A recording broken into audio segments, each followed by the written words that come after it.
So, good afternoon, everyone, and welcome to the Entrepreneurship and Financial Literacy section. And this afternoon, I'll be looking at transforming the mind and hands. I would want to use this opportunity to thank the Vice Chancellor and the entire staff of the Summit University for inviting me to your Summit Week. I've been with you. I was there yesterday, and this morning I've been listening to some of the talks, and I wish I were a student like you. So, and truly you will reach the summit since you have taken this Summit Week. So I want to say congratulations to those of us that are graduating, and I wish we would have we've heard quite a lot. So we're just really going to add to it. So my presentation majorly today would be more set for entrepreneurship.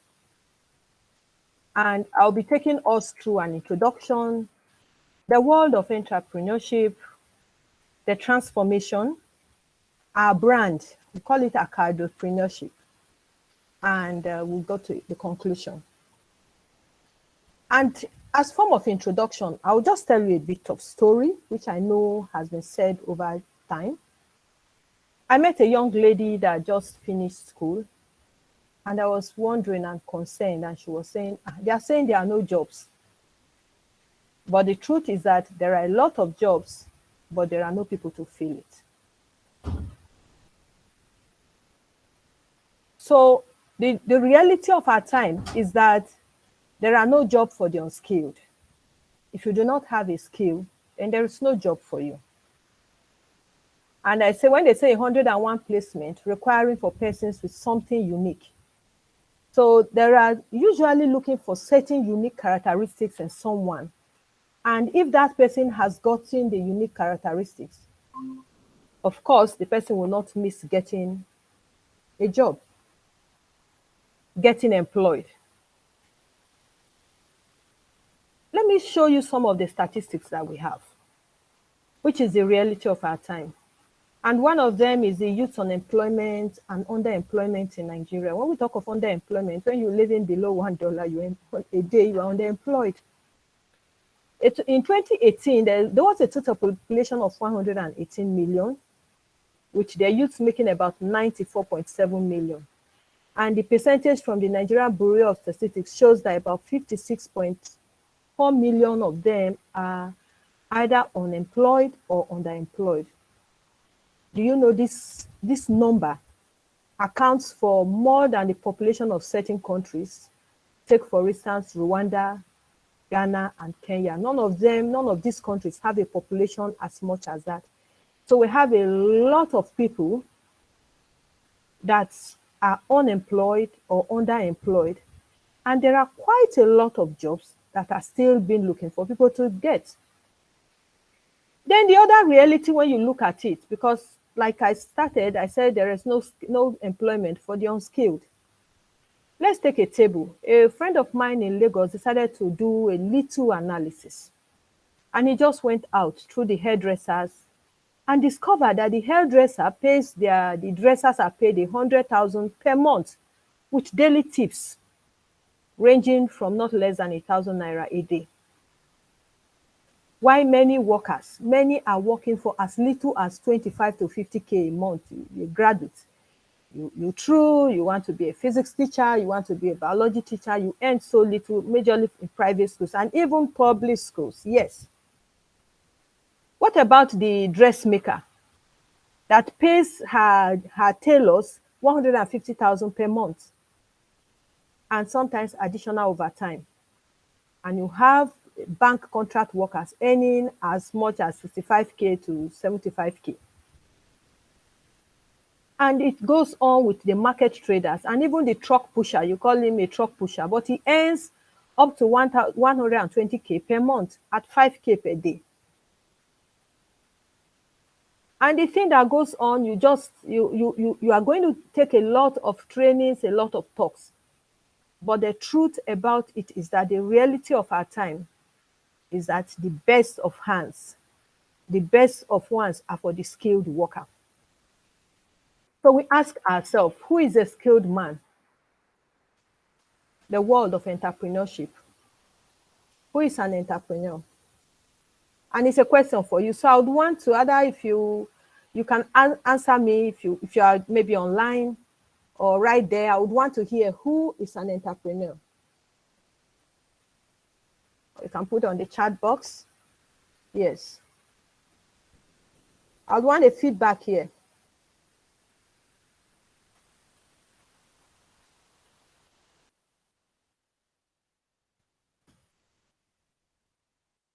Hello? We can hear you, Ma. We can hear you. Yes. So who is an entrepreneur? I need an answer. I've stopped sharing. I'll go back to sharing.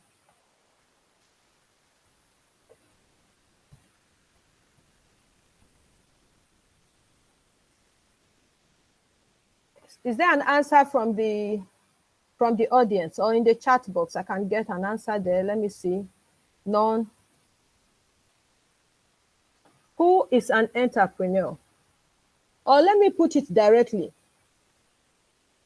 Have you ever met one? Titilayo, have you met an entrepreneur? Ma? Yes. Yes, Ma. Yes, Ma. Yes. You've met one. Because why I asked that question is the fact that there are certain questions we have to ask ourselves. And maybe ask if you're in the group physically there and someone is sitting beside you, you can ask the person, are you one? Are you an entrepreneur? Because we should be able to know that are entrepreneurs made or they are born? Is it that God just made them? If you see this presentation now, you see some of them that you can recognize. I think why you see Dangote Abi, you say he's an entrepreneur, but we have a lot of entrepreneurs in the world today, many more.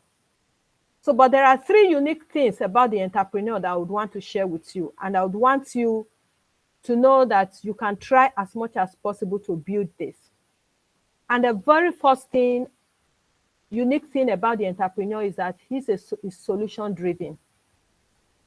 He's someone that is seeking opportunity, creating value. I'm not talking of doubling money. I'm talking of creating value. Volunteering, not a problem analyst. Wow, this place is not convenient. After this, you may be going for your service, you may be going outside the university. Wherever you find yourself, whether at home, whether in a service camp, wherever you find yourself, wherever faith pushes you to, ask yourself this question: am I creating value? Am I seeking for solution? If you find yourselves where there are more problems, just try to see solutions. Because the most fertile ground for entrepreneurs to grow are where there are problems. Because they said where it's most dark, then just a little candle becomes great light. So entrepreneurs, first thing that you see in an entrepreneur, and we should try as much as possible to evolve into, transform into. That is why you see the topic says transforming the mind and the hand. We should transform ourselves into solution-driven persons that look at opportunities and create values out of these opportunities. They are ready to volunteer solutions even without being paid. But later, the payment will come. You should allow your creative mindset to be alive. In one of our speakers this morning, he told us that you must find time to think. Being alone, think. Every answer is right there in your head. So, but one thing you must do is that you are finding solution in a creative way. That is the second thing. So the very first is solution oriented. You're looking for answers. You're looking for solving problems, volunteering to be the answer that there is now. The second is to have a creative mindset. And the third is the willingness to work hard. That is an entrepreneur. I've never seen a lazy entrepreneur. So when you see an entrepreneur, you talk of Steve Jobs, you talk of Jack Ma, you call their names, Dangote and whatever. You call the names, and even Summit Vice Chancellor, Musa, Professor Musa, He's an acadopreneur. Willingness to work hard is one thing. Not ashamed to do work. And I tell you, as you are graduating, coming of age, most of us, sometimes not all of us, some of you may have paid your way through school, but you are sponsored through school. The fees were paid, allowances are given. But to be an entrepreneur is a willingness to work and come of age and taking responsibility. And like you can see, say, no thanks, we are too busy. Those are the three unique things you see from the entrepreneur. And that is the things that a man tries as much as possible, irrespective of how he or she, the opportunities that come, finding solution, being creative, and willingness to work. In order for us to build this strength, these personal strengths that are going to make you the great men and women of our time that we seek forward to, you have to have a transformation. I call it the transformation. And the transformation is a transformation of the hand and the mind. You must transform the mind. Your mind is your greatest weapon. This mind is the greatest weapon. And in order for you to transform the mind, you must learn how to do self-evaluation. You must work on your mind and learn how to do self-evaluation. After I listened to several of your, some of the presentations that were made today, I was wondering, I said, well, so much packed. I said, yes, it's so much packed, so that those that are hard in hearing, that are slow to hear, would have heard it over and over again. Your mind is your greatest weapon, and your mind can also be your greatest foe. Because as your mind, as you think, that is how you are. So you must do a self-evaluation. The second thing is that you must make it official. That is a transformation that you are going to do. As you pass out, as you move, you must make it official. You must use your hand and make it official. And the third thing is that you must put your teeth down. You must put the mind and the hand down. Let's go a little bit into this transformation. How do you do your self-evaluation? We talk about the mind. The mind identifies problems and creates solutions and value. You think about the problem not because you want to complain, not because you want to run away, not because you want to give the reasons why you cannot succeed, but because you want to create a solution. Then you think of how to commercialize it. That is how to bring this solution to those that need it. And the mind continues improvement.